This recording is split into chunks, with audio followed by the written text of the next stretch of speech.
राष्ट्रवादी शरद पवार पक्षाचे जयंत पाटील बोलत होते आणि दोन अत्यंत अभूतपूर्व अशी दृश्य सध्या विधान भवन परिसरात पाहायला मिळत आहेत।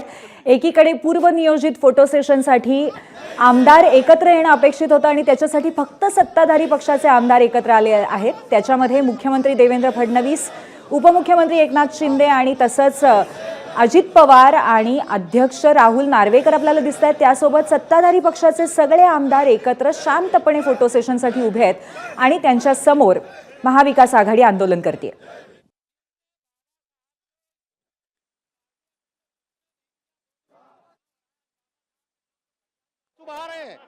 जिनने खुद अपने जीते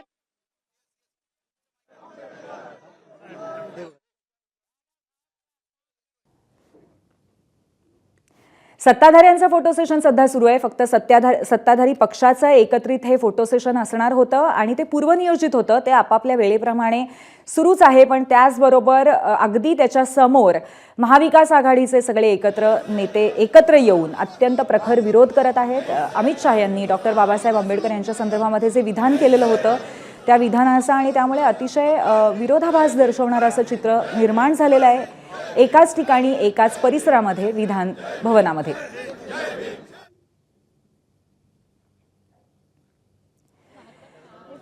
महत्त्वाची गोष्ट अशी आहे की महाविकास आघाडी आक्रमकपणे इथे आंदोलन करत असताना आणि आक्रमकपणे निषेध करत असताना सत्ताधारी महायुतीच्या नेत्यांच्या चेहऱ्यावरती मात्र कुठल्याही पद्धतीची प्रतिक्रिया नाही आहे।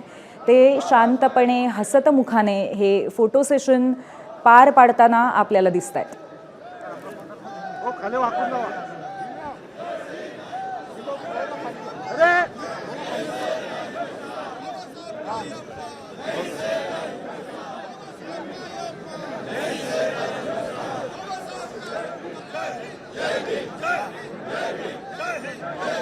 महाविकास आघाडीच्या या आंदोलनाची पार्श्वभूमी ही तशीच आहे।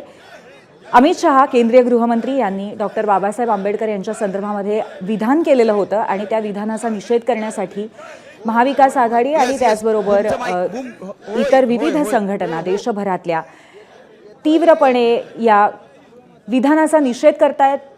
अनेक राजकीय नेत्यांनी केंद्रीय गृहमंत्री अमित शाह यांची प्रतिक्रिया, त्यांचा राजीनामा यांची सुद्धा ठामपणे मागणी केलेली आहे। परंतु भाजपतर्फे त्यांच्या बाबतीमध्ये बचावात्मक पवित्रा घेण्यात आलेला आहे। पंतप्रधान नरेंद्र मोदी यांनी सुद्धा आपल्या ट्विटर हँडलवरनं ट्विट करून या संदर्भामध्ये बचावात्मक पवित्रा घेतलेला आहे अमित शाह यांच्या संदर्भात।